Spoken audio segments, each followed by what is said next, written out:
समास सिद्धि प्रकरण के अंतर्गत यह तीसरा वीडियो है। पहले वीडियो में क्योंकि आपको क्रमशः ही देखने हैं, क्योंकि ये बीच से देखते हैं तब हमारी समझ में नहीं आते, क्योंकि पहले वीडियो में सभी सूत्रों का स्पष्टीकरण करा दिया गया है और दूसरे में सूत्रों को समझाते हुए अपदिशम शब्द की अव्ययी भाव समास का एक शब्द लिया अपदिशम, उसकी सिद्धि करके बताई गई है। तीसरे वीडियो में हम कर रहे हैं उपकृष्णम अव्ययी भाव समास की सिद्धि। अव्ययी भाव ये क्यों है? क्योंकि पहला पद इसमें अव्यय है और इसका अर्थ हुआ कृष्ण के समीप। तो जब अव्यय का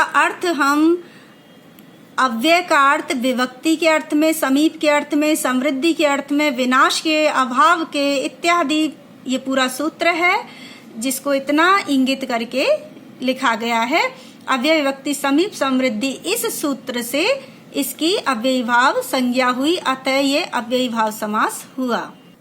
तो उपकृष्णम का अर्थ जो होगा उसकी संस्कृत ही उपकृष्णम का लौकिक विग्रह हो जाएगा। तो उपकृष्णम अर्थात कृष्ण के पास, यानी कि कृष्ण से समीपम, या षष्ठी व्यक्ति का आगम किया।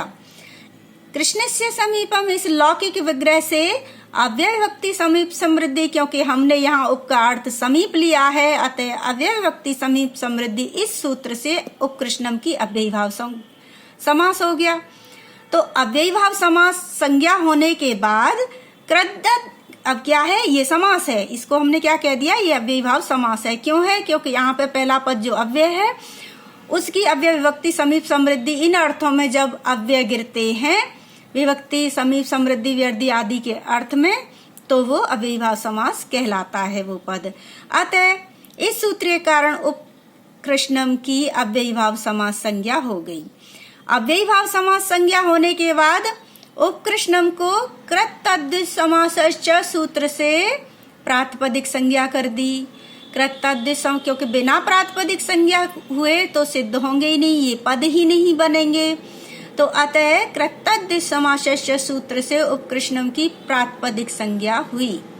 जब प्रातिपदिक संज्ञा हो जाती है तो क्या होता है? राम आदि की सिद्धि के समय बताया था कि सुप प्रत्याहारों का आगम होता है, किस सूत्र से? स्वौजस सूत्र से। तो उपकृष्णम की कृत, क्योंकि ये समास है इसलिए इसकी हम अर्थवता धातु प्रत्यय प्रातिपदिकम सूत्र से नहीं करेंगे प्रातिपदिक संज्ञा, बल्कि कृत समासश्च से इसकी प्रातिपदिक संज्ञा करेंगे। तो कृत समासश्च सूत्र से उपकृष्णम की प्रातिपदिक संज्ञा होने के बाद स्वौजस सूत्र से कृष्ण से, यानी कि षष्ठी एक वचन में अस का आगम हो गया। जब हम विभक्तियों को पद के रूप में इंगित करते हैं तो ये लौकिक विग्रह होता है, लेकिन जब हम विभक्तियों को उनके मूल रूप में, यानी षष्ठी का एक वचन का क्या है? अस, सुप्रत्याहारों के अंतर्गत आते हैं ना, सुऔजसम और षष्ठाभ्याम विस, वही लगेंगे। तो कृष्ण के, काकी के, ये हो गया षष्ठी एक वचन, तो यहाँ पे लगा अस। तो अब यहाँ पर कृष्ण के समीप, यानी कृष्ण अस उप, समीप के अर्थ में उप को ही लगाएंगे, अव्यय को तो हटा ही नहीं सकते। तो ये स्थिति हो गई। तो अस का आगम होने पर सुपो धातु प्रातिपदिक सूत्र से प्रातिपदिक शब्द के मध्य में आए हुए सुप का लोप हो गया। समास कैसे बना था?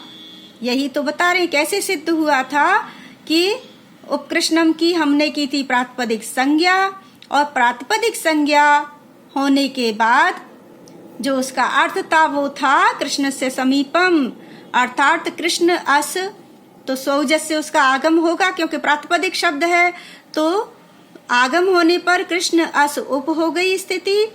और सुपो धातु प्रातिपदिकयो सूत्र से प्रातिपदिक शब्द के, ये उपकृष्णम दोनों को पूरा का मिलाकर ही है ना, लेकिन इसको क्योंकि हम खोल रहे हैं, सिद्ध कर रहे हैं, तो उपकृष्णम शब्द के मध्य में आया हुआ है, आगे अंत में नहीं आया, क्योंकि जो सुप, स्वौजस या कोई भी प्रत्यय होते हैं वो क्या होते हैं? हमेशा शब्द के बाद में लगते हैं, लेकिन अर्थ के अनुसार ये मध्य में आया है। तो सुपो धातु प्रातिपदिकयो सूत्र से प्रातिपदिक शब्द के मध्य में आए हुए सुप का लोप, यानी कि अस का लोप हो गया।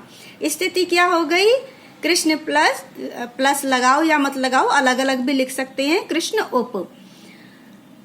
तो सुप का लोप हो गया, तब प्रथमा निर्दिष्टम समास उपसर्जनम सूत्र क्या करता है कि समास में उपसर्जन संज्ञा करता है। किसकी? जो पहले निर्दिष्ट है, जो प्रथमा विभक्ति में निर्दिष्ट है उसकी उपसर्जन संज्ञा हो जाएगी, यानी कि पलटी हो जाएगी, इधर से उधर आ जाएगा। और उपसर्जनम पूर्वम, और जो उपसर्जन है अर्थात जो पीछे है उप है उसको पहले आना होगा। तो प्रथमा निर्दिष्टम समास उपसर्जनम सूत्र से कृष्ण की उपसर्जन संज्ञा हो गई, तथा उपसर्जन उप का उपसर्जनम पूर्वम सूत्र से पूर्व में प्रयोग हो गया। तब स्थिति क्या हुई? उप कृष्ण, यानी उप आ गया पहले और कृष्ण हो गया पीछे। अब अव्यय भावश्च सूत्र लगा, क्योंकि उप आगे हो गया यानी कि अव्यय आगे हो गया, तो अव्यय भावश्च सूत्र लगने से अव्यय का पूर्व प्रयोग होने के कारण इस पद की अब क्या संज्ञा हो गई? अव्यय भाव संज्ञा हो गई। उपकृष्ण इतना सिद्ध हो गया, तब एक देश विकृतस्य अनन्यत्वात् प्रातिपदिक संज्ञायाम स्वादि उत्पत्ति। एक देश करते समय, एक बनाते समय, उपकृष्ण शब्द को बनाते समय विकृति आ रही है, ये पद नहीं हो रहा है, इसलिए क्योंकि हमने इसमें से व्यक्ति को अस को भी हटा दिया था मध्य में आने के कारण। अतः अब हमें क्या करना होगा?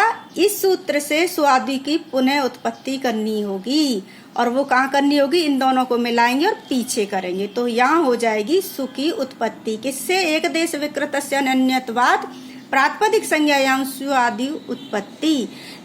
एक देश विकृतस्य अनन्यत्वात् लिख करके आप डॉट लगा सकते हैं, वरना बार बार लिखते हैं ना तो ये याद हो जाते हैं, अभ्यास से रट जाएंगे। ये तो एक बार जैसे ही आपके दिमाग में आएगा आपको तुरंत याद आ जाएगा वो सूत्र क्या था।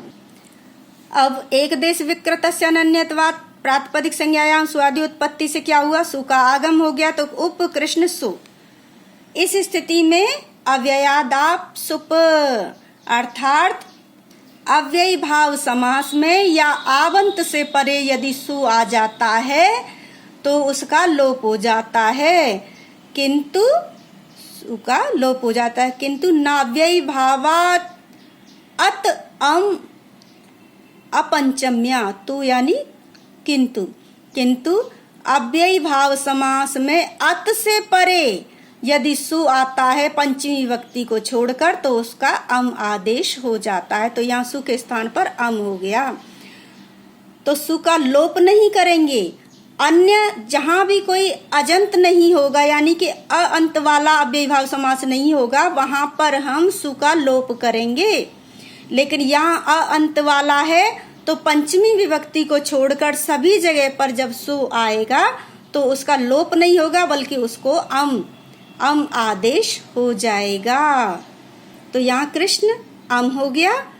अमी पूर्व सूत्र से पूर्व रूप एक आदेश होगा, यानी दीर्घ नहीं होगा कृष्ण का अ और अम मिलकर, और एक साथ लिख देंगे। पूर्व रूप यानी कि कृष्ण का जो अ है वही अ रहेगा दोनों को मिलाकर। यदि ई होता तो ई रहता, पीछे चाहे अम ही क्यों ना आ रहा है, तो यानी कि अम परे में हो तो पहले वाले स्वर को ही रखा जाता है।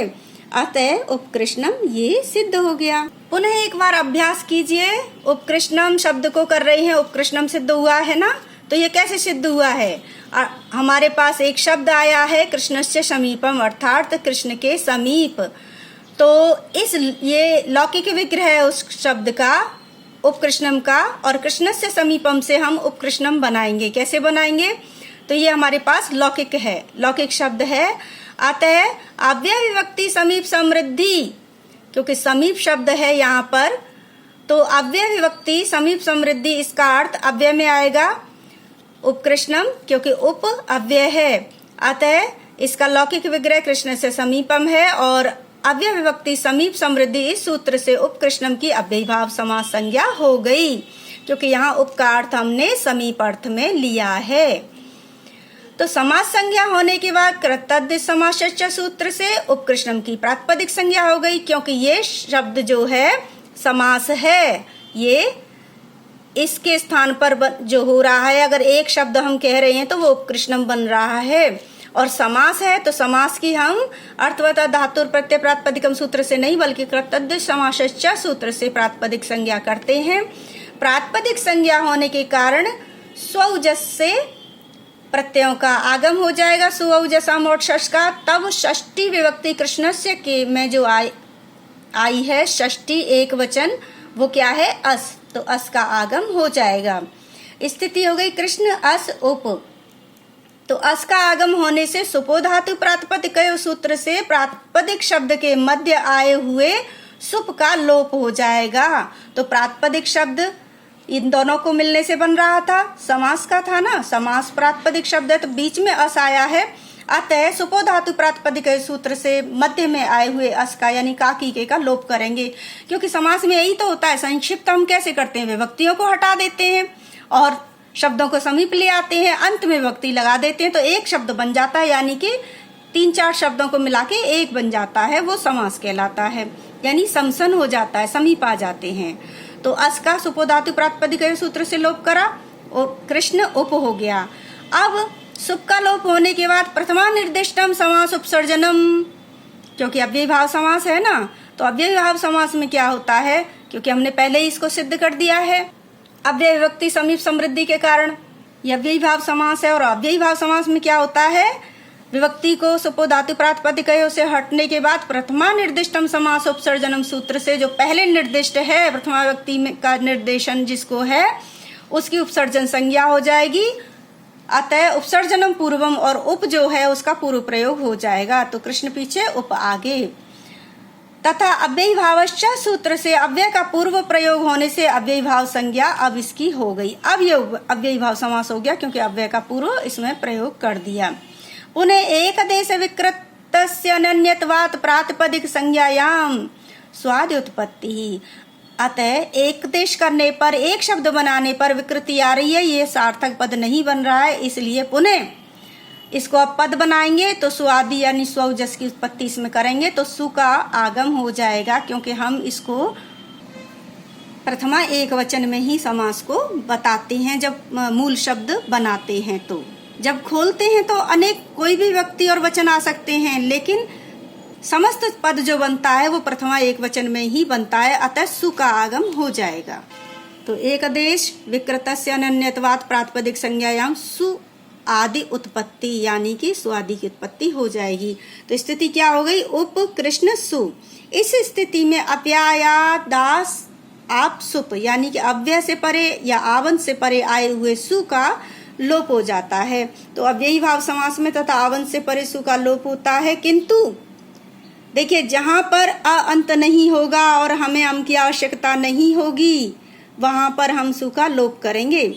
किंतु नाव्ययी भावात अत अम अपंचम्या, अव्ययी भाव में ऐसा नहीं होता है, अव्ययादा सुप से लोप नहीं होगा सु का, बल्कि पंचमी विभक्ति को छोड़कर यदि अदंत से परे सु आता है तो उसको अम आदेश हो जाता है। अतः उप कृष्ण अम, सु का लोप यहाँ पर नहीं हुआ बल्कि अम आदेश हो गया। तथा अमी पूर्व से पूर्व रूप एक आदेश होकर के उपकृष्णम ये शब्द सिद्ध हो गया। अन्य शब्दों की और समस्त समासों की सिद्धि के लिए चैनल से जुड़े रहिए, और यदि कोई आपको डाउट है तो कमेंट में अवश्य पूछें। और क्रमशः प्लेलिस्ट बनाती हुई मैं सभी शब्दों की सिद्धि करूंगी और सभी वीडियो को जो समास के हैं वो प्लेलिस्ट के आपको मिल जाएंगे और प्लेलिस्ट को ऐड कर दिया जाएगा डिस्क्रिप्शन में। इसके अतिरिक्त आप किसी भी टॉपिक को पढ़ना चाहते हैं, समास के अतिरिक्त चाहे तो आप शुरू से संस्कृत पढ़ना चाहते हैं तो भी आप सीधे चैनल पर जाइए, आइकन को क्लिक कीजिए और वहाँ पर चैनल पे जाओगे तो वहाँ वीडियोस आएंगे और फिर 3rd या 4th नंबर पे आपको प्लेलिस्ट मिल जाएंगी। प्लेलिस्ट को क्लिक करोगे तो प्लेलिस्ट में आपको अलग अलग टॉपिक के प्लेलिस्ट मिल जाएंगे। शब्द रूप सिद्धि हैं, कारक हैं, समास हैं, अलंकार हैं। शायद ही कोई कुछ अभी छूटा है जो MA से BA लेवल तक के संस्कृत का कोर्स हो, यानी कि 5th 4th से लेके आपको BA MA तथा जो भी टीचर की 1st ग्रेड 2nd ग्रेड आदि की तैयारी कर रहे हैं संस्कृत की, उनके लिए भी महत्वपूर्ण सभी वीडियो बना दिए गए हैं। इसके अतिरिक्त आयुर्वेद के विद्यार्थियों के लिए भी पूरी संस्कृत डाल दी गई है। किरातार्जुनीयम, वैदिकीय सुभाषितम इत्यादि भी डाल दिए गए हैं।